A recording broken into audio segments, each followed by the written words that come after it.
Economy की दुनिया में ना कुछ शब्द बड़े मज़ेदार होते हैं, बिल्कुल कहानियों जैसे। गोल्डीलॉक्स इकोनॉमी सुनने में थोड़ा अजीब लगता है ना? पर हाल ही में एक बड़ी खबर ने इस शब्द को फिर से चर्चा में ला दिया है। तो सवाल यह है कि इस कहानी जैसे नाम के पीछे का असली मतलब क्या है। चलिए आज इसी को समझते हैं। तो ये पूरी कहानी शुरू कहाँ से हुई? इस एक खबर से। रिजर्व बैंक ऑफ इंडिया यानी आरबीआई ने रेपो रेट को थोड़ा कम कर दिया है। अब आसान भाषा में समझें तो ये वो रेट है जिस पर बैंक आरबीआई से लोन लेते हैं। इस रेट का कम होना सिर्फ एक छोटा मोटा बदलाव नहीं है, बल्कि ये एक बड़ा संकेत है कि हमारी इकोनॉमी एक खास दौर में है। और आरबीआई का यही फैसला हमें सीधे हमारे आज के टॉपिक पर ले आता है। यह इशारा कर रहा है एक ऐसी इकोनॉमिक सिचुएशन की तरफ जिसे एक्सपर्ट्स गोल्डीलॉक्स कहते हैं। तो आखिर ये गोल्डीलॉक्स इकोनॉमी है क्या चीज? आइए इस पहेली को सुलझाते हैं।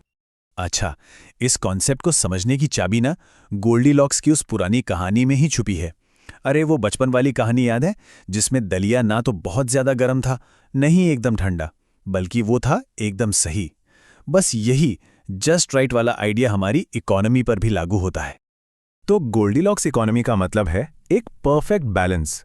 सोचिए, ये एक ऐसी सिचुएशन है जहां इकोनॉमी ना तो इतनी तेजी से भाग रही है कि गिर पड़े और ना ही इतनी धीरे चल रही है कि रुक ही जाए। मतलब रफ्तार एकदम सही है।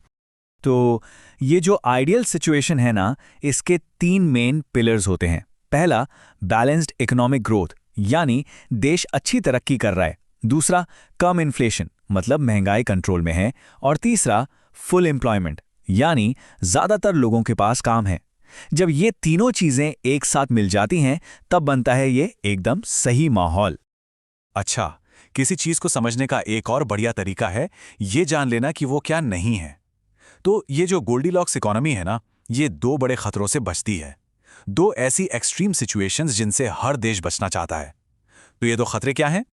तो समझिए, इकोनॉमी के 2 एक्सट्रीम्स हैं। एक तरफ है बहुत गर्म यानी ओवर हीटिंग की हालत, इसमें डिमांड इतनी बढ़ जाती है कि महंगाई आसमान छूने लगती है। और दूसरी तरफ है बहुत ठंडा यानी मंदी का दौर, इसमें ग्रोथ रुक जाती है, नौकरियां जाने लगती हैं। गोल्डीलॉक्स इन दोनों खतरनाक रास्तों के बीच का सेफ सुनहरा रास्ता है। तो सवाल ये है कि हम आज इस पर बात ही क्यों कर रहे हैं?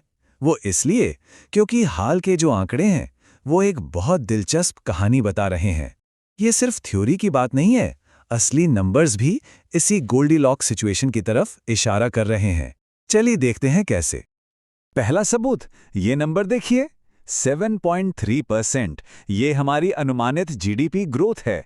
दुनिया की बड़ी इकोनॉमीज को देखें तो ये एक बहुत ही सॉलिड आंकड़ा है। ये साफ साफ दिखाता है कि देश की आर्थिक गाड़ी अच्छी रफ्तार से आगे बढ़ रही है। लेकिन सवाल ये उठता है कि क्या ये तेज ग्रोथ महंगाई भी बढ़ा रही है? तो आंकड़े कहते हैं नहीं। ये देखिए, इन्फ्लेशन रेट सिर्फ 2% के आसपास है, जो कि आरबीआई के टारगेट के अंदर है। मतलब गाड़ी तेज तो चल रही है, लेकिन उसका इंजन गर्म नहीं हो रहा।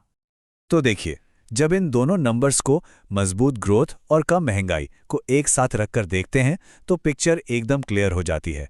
यही वो कॉम्बिनेशन है जो उस गोल्डीलॉक्स सिचुएशन का परफेक्ट उदाहरण है जिसकी हम बात कर रहे हैं। तो हमने थ्योरी समझ ली, आंकड़े भी देख लिए। अब सवाल यह है कि इस आदर्श संतुलन का असली मतलब क्या है? किसी भी देश की इकोनॉमी के लिए ये इतनी बढ़िया सिचुएशन क्यों मानी जाती है? ये जो बात है ना, ये पूरी सिचुएशन को बहुत अच्छे से समराइज करती है। एक ऐसी हालत जहां ग्रोथ लगातार हो रही हो, महंगाई कम हो और रोजगार के मौके भी हों। यही तो हर इकोनॉमी का सपना होता है। ये एक ऐसा बैलेंस है जिसे पाना बहुत मुश्किल है, पर यह होता बहुत फायदेमंद है। लेकिन यहाँ एक बहुत बड़ा सवाल भी है। ये एकदम सही वाली सिचुएशन सुनने में जितनी अच्छी लगती है, उतनी ही नाजुक भी होती है। इतिहास बताता है कि ये बैलेंस हमेशा के लिए नहीं रहता। तो असली सवाल यह है, ये सुनहरा दौर आखिर कब तक चलेगा?